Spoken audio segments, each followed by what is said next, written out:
We're in the Jamestown settlement today, and the cicadas are so loud it's giving me a headache.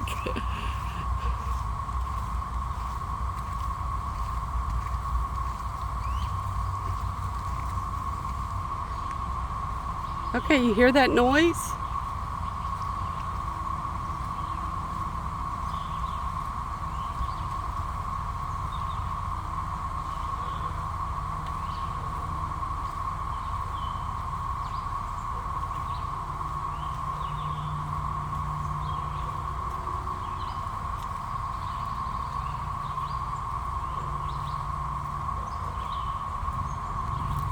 Look at the beautiful honeysuckle.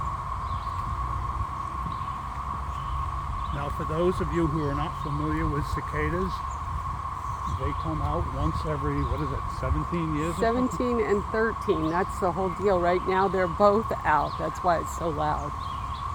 There are two different groups of cicadas that are out right now. But it's a good thing we don't have these where we live in South Oof. Florida.